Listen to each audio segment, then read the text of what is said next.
ሰላም ጤና ይስጥልን። የጊዮን ዜና መረጃዎችን እነሆ። አፋብኃ የጠላት ምሽግን ደረማመሰ። ዞብላምባ ክፍለ ጦር አራተኛ በረኛው ሻለቃ ራያ ቆቦ ተኩለሽ ዙሪያ ያለውን የፋሽስት ሰራዊት አንዱን ምሽግ ሙሉ በሙሉ በመደምሰስ ታላቅ ድል ተጎናጽፏል። ዞብላምባ ክፍለ ጦር አራተኛ በረኛው ሻለቃ ህዳር 23 2018 ዓ.ም ከቀኑ 10 ሰዓት ላይ ራያ ቆቦ ተኩለሽ ዙሪያ ካሉት የፋሽስቱ ሰራዊት ምሽጎች አንዱ ላይ በሪያርዶ ከሚበላበት ተስቦ በመግባት ምሽጉን ሙሉ በሙሉ በመስበርና በርካታ ኃይሉን በመደምሰስ ብሎም በማቁሰል ታላቅ ድል ተጎናጽፈዋል።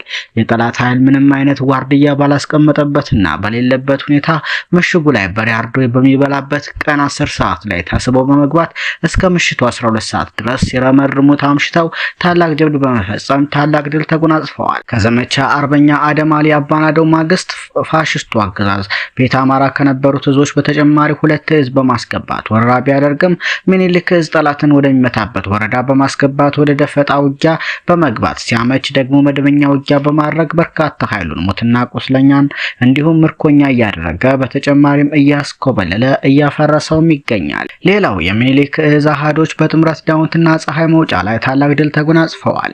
የሚኒሊክ እዝ አሃዶች በጥምረት ዳውንትና ፀሐይ መውጫ ላይ ህዳር 23 2018 ዓ.ም ማለዳ 3 ሰዓት ጀምሮ እስከ ቀኑ 6 ሰዓት ከፋሽስቱ ብልጽግና አገዛዝ ዙፋን ጠባቂ ሰራዊት ጋር በመፋለም ታላቅ ድል አስመዝግበዋል። ጠላት ዳውንትና ፀሐይ መውጫ ከተማን ለመቆጣጠር ከኮንና ጋሸና አንድ ክፍለ ጦር ዙ 23ን ጨምሮ እንዲሁም ከወገል ጤና አንድ ክፍለ ጦር ዙ 23 ጋር ወደ ዳውንት ፀሐይ መውጫ ማጥቃት ያደረገ ሲሆን ከምስራቅ አማራ ኮር 2 ዞብላምባ ክፍለ ጦርና ከደጋው መብረቅ ኮር ከጽናት መክትና ሰንጥቅ ክፍለ ጦር የተወጣጡ ሻለቆች እንዲሁም ሌሎች በመደራጀት ላይ ያሉ አሃዶች በጥምረት የጠላትን ሰራዊት ለጊዜው በስም ያልታወቁ አመራሮችን ጨምሮ በመደምሰስና በማቁሰል ከባድ ሰብአዊና ቁሳዊ ኪሳራ በማድረስ ብሎም ቀጠናውንና ከተሞችን በማስከበር ታላቅ ድል ተጎናጽፈዋል። በዚህ በድንቅ መናበብ በተመዘገበ ታላቅ ፍልሚያና ድል የጠላት ሰራዊት በሁሉም አቅጣጫ የተመታ ሲሆን አስከሬንና ቁስለኛውን እያነሳ ወደ መጣበት አቅጣጫ ሸሽቷል። በተጋድሎ በመደራጀት ላይ ያለ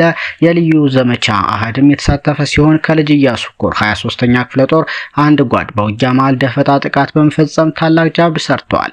በዚህ ታላቅ ተጋድሎ ከባድ ምት የተመታው አገዛዙ ከፍተኛ ድንጋጤ ውስጥ የገባ ሲሆን የደላንታና የወገል ጤና የብልጽግና ካድሬዎችና አመራሮች ተከበናል መላም የለን እያሉ ወደ ደሴ ከተማ መሸሽ ጀምረዋል። ውጊያው አሁንም ሌሎች አሃዶች ተጨምረውበት ተጠናክሮ ቀጥለዋል። እንዲሁ አፋብኃ ቴዎድሮስ ድል ተቀዳጅቷል። 88ኛ ክፍለ ጦር በጠላት ላይ የተሳካ ኦፕሬሽን አካሂዷል። በአፋብኃ ቴዎድሮስ 109ኛ ኮር አካል የሆነችው 88ኛ ክፍለ ጦር በአዲስ በተዋቀረ ማግስት በጠላት እንቅስቃሴ ላይ የተመሰረተ የተሳካ የማጥቃት ኦፕሬሽን አካሂዷል። ህዳር 22 2018 ዓ.ም ጠላት የለመደ የጥፋት በትሩን ህዝባችን ላይ ለመፈጸም ከሌሊቱ 9 ሰዓት ከወንበርማ ርዕሰ ከተማ ሸንዲ መነሻውን አድርጎ ወደ ኮኪ ቀበሌ የተንቀሳቀሰ ሲሆን በ109ኛ ኮር 88ኛ ክፍለ ጦር በተደረገ የማጥቃት ኦፕሬሽን በርካታ የጠላት ኃይል ሙትና ቁስለኛ ማድረግ ተችሏል። የአናብስቶቹን ምት መቋቋም ያቃተው ጠላት እግሬ አውጭኝ በማለት ወደ መጣበትም ፈርጥጧል። ሌላው 3 የአድማ ብተና አመራሮች ተረሽነዋል። ብልጽግና የራሱን ጦር መረሸን ጀምሯል። የአፋብኃ ምዕራብ አማራ ቀጠና ቴዎድሮስ 201ኛ ኮር 74ኛ ክፍለ ጦር ህዳር 21 ቀን በመርጦ ለማርያም ዙሪያ በተካሄደ አውደ ውጊያ ከፍተኛ ጉዳት ያስተናገደው የብልጽግና ቅጥረኛ ሰራዊት በወቅቱ ውጊያውን ከትዕዛዝ ውጭ መርታቸዋል በሚል 3 የአድማ ብተና አመራሮችን ረሽኗቸዋል። ከዚህ በተጨማሪም በወቅቱ ውጊያ ላይ ከተደመሰሱት አንድ ቲም አድማ ብተናና ምንሻ በተጨማሪ በጠና ቆስሎ የነበረው 50 አለቃ ይርሳው የአድማ ብተና አዛዥ ተጨርሶ የቀብር ስነ ስርዓቱ በ22/03/2018 ዓ.ም በመርጦ ለማርያም ከተማ በምትገኘው ማርያም ቤተክርስቲያን በወታደራዊ ስርዓት ከቀኑ 6 ሰዓት ተፈጽሟል። እንዲሁ ከ10 በላይ የአርመኒው አገዛዝ ወታደሮች በ77ኛ ክፍለ ጦር ተርቦች ተደምስሰዋል። አፋብኃ ምዕራብ አማራ ቀጠና ቴዎድሮስ 109ኛ ኮር 77ኛ ክፍለ ጦር በቀን 22/03/2018 ዓ.ም ማንኩሳ ዛባ ላይ ከ10 ሰዓት እስከ 12 ሰዓት በተደረገ አውደ ውጊያ ከ10 በላይ የአብይ አህመድ ወንበር አስጠባቂ ኃይል ሲደመሰስ ቁጥሩ በውል ያልታወቀ የጠላት ኃይል ከባድና ቀላል ቁስለኛ ማድረግም ተችሏል። ሽንፈቱን መቀበል ያቃተው ፈሪው አብይ አህመድ ሰራዊት አንድ ንጹሃን እናት በጥይት አቁስሏል። በዚህ ኦፕሬሽን 2 ክላሽ ከነተተኳሹም ተማርኳል። ይህ በእንዲህ እንዳለ ለተከታታይ 6 ወራቶች ሲሰለጥኑ የነበሩ የ64ኛ ክፍለ ጦር እግረኛ ሰራዊት በሸበል በረንታ በደማቅ ሁኔታ ተመርቀዋል። የአፋብኃ ምዕራብ አማራ ቀጠና ቴዎድሮስ 201ኛ ኮር 64ኛ ክፍለ ጦር ለተከታታይ 6 ወራት ያሰለጠናቸውን እግረኛ ሰራዊት ህዳር 23 2018 ዓ.ም በሸበል በረንታ ወረዳ የደጃ የደጃዝማች በላይ ዘለቀ የሽፈራው ገርባው ልጆች ለአምስተኛ ዙር በደማቅ ሁኔታ አስመርቀዋል። በቴዎድሮስ እዝ 201ኛ ኮር ስር የሚገኘው 64ኛ ክፍለ ጦር የእግረኛ ሰራዊት ለማስመረቅ በክብር የተገኙት የ64ኛ ክፍለ ጦር አመራሮች፣ የሻለቃ አመራሮችና አባላት፣ የሃይማኖት አባቶች፣ የሀገር ሽማግሌዎች እንዲሁም የአካባቢው ማህበረሰብ በተገኙበት በሸበል በረንታ ወረዳ በደማቅ ሁኔታም ተመርቀዋል። የተከበራችሁ የአፋብኃ ምዕራብ አማራ ቀጠና ቴዎድሮስ እዝ 201ኛ ኮር 64ኛ ክፍለ ጦር አመራሮች፣ የተከበራችሁ የሸበል በረንታ ወረዳ ጊዜያዊ መንግስት አመራሮች፣ የተከበራችሁ የሻለቃ አመራሮችና አባላት፣ የተከበራችሁ የሃይማኖት አባቶች፣ የሀገር ሽማግሌዎች እንዲሁም በዚህ ፕሮግራም የተገኛችሁ የከተማ ነዋሪዎች እንዲሁም የክብር እንግዶች የአፋብኃ ምዕራብ አማራ ቴዎድሮስ እዝ 201ኛ ኮር 64ኛ ክፍለ ጦር 5ኛ ዙር የእግረኛ ሰራዊት የምረቃ ፕሮግራም እንኳን በሰላም አደረሳችሁ አደረሰን። በምረቃ ፕሮግራሙ የተገኛችሁ የክብር እንግዶች፣ ክብራትና የክብሯን እንዲሁም ተመራቂ ፋኖ አባላት፣ እኛ እናንተ እንዲህ የምንሰባሰበው የምንደራጀው የምንሰለጥነው ለሁላችንም የጋራ የሆነ ጉዳይ በቤታችን ስላለን ነው።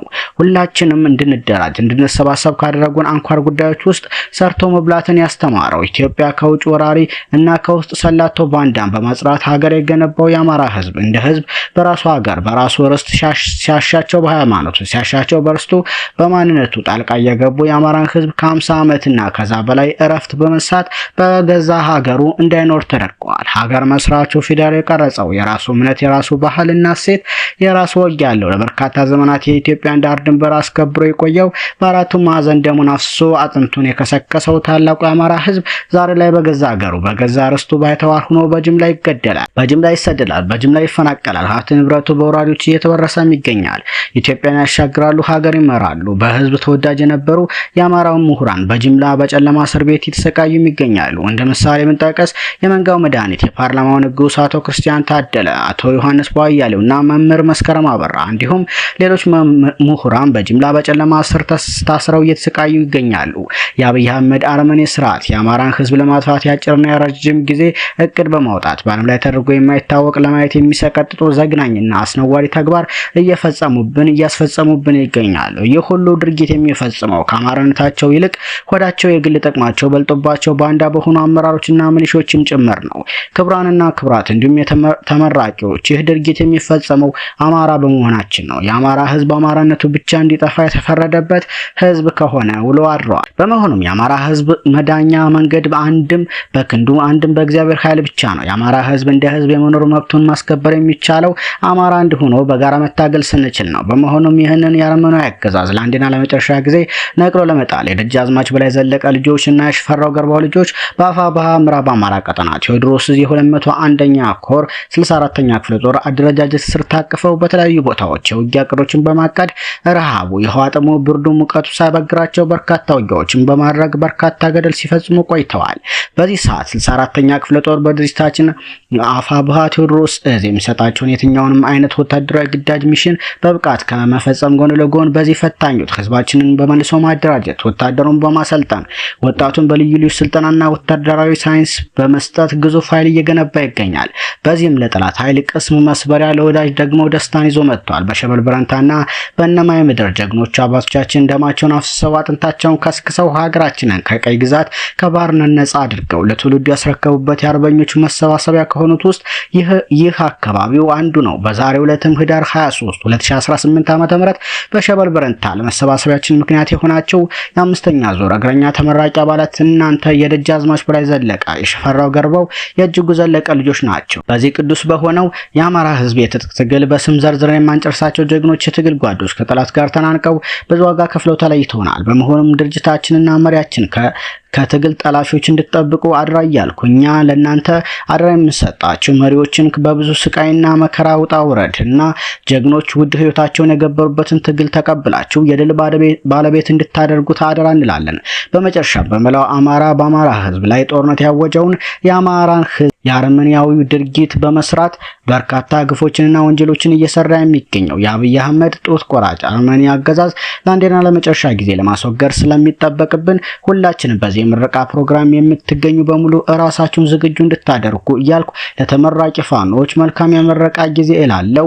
እንደራጃለን፣ እንሰለጥናለን፣ እንታጠቃለን።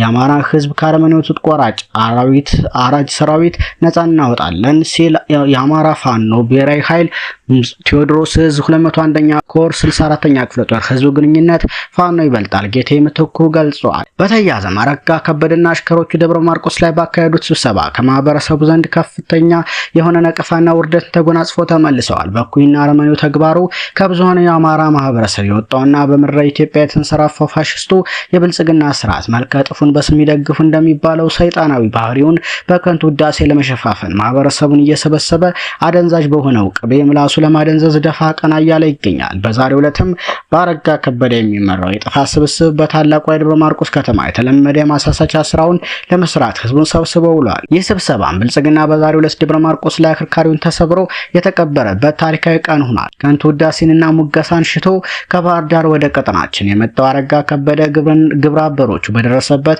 የሽንፈት የተቃውሞ ውርደት ካባን የተከናነበ ተመልሷል። የደረሰበት ማህበረሰብ ሁሉ ሲያሻው ባርምሞ ሲያሻው በተቃውሞና ዘለፋ አለፍ ሲልም በሞርተር ቁምቡላ እየተቀበለ በምኞቱ ላይ ውሃ ቸልሶበታል። የዛሬው ደብረ ማርቆስ ደግሞ ለየት ያለ ትዕይንት የተስተናገደበትም ነበር። ከስሙ በቀር በተግባር ስለማይታወቀው ልማት ብልጽግናን እንዲያወድስ የተጠራው ህዝብ ለአንዱም የካድሬዎቹ አጀንዳ ጆሮ ሳይሰጥ ብልጽግና በትረ መንግስቱን ከተቆናጠጠበት ጀምሮ በአማራ ህዝብ ላይ ያደረሰውን በደል አሁንም እያደረሰው ያለውን አጸያፊና የጭካኔ ተግባር የአማራ መሪዎችንም አጎብዳጅነት የጥፋቱ ፊት አውራሪነትን በምሬት ይናገር ጀመር። በዚህ ስብሰባ ያልተነሳ የአማራ በደል ያልተነገረ የአማራ ግፍ ነውርና ወንጀል አልነበረም። የልዩ ኃይሉ መፍረስ፣ በአገዛዙ የሚፈጸመው እገታ፣ ዘረፋ፣ ጅምላ ጭፍጨፋ፣ የንጹሃን ሞት፣ የገዳማት ውድመት፣ የመነኮሳት የቆሎ ተማሪዎች የካህናት ጭፍጨፋ፣ ጡት ቆረጣ ወዘተ የመሳሰሉት ጉዳዮች ተሰብሳቢው ከተነሱ ሀሳቦች ጥቂቶች ናቸው። በደብረ ኤልያስ ወረዳ በሚገኘው ብሔረ ብፁዓን አጼ መልክዓ ስላሴ አንድነት ገዳም ላይ የደረሰውን ጅምላ ጭፍጨፋ ያነሳው ተሰብሳቢው አገዛዙ በህዝባችን ላይ ሁለንተናዊ ጥፋትን እያደረሰ ነው ብሏል።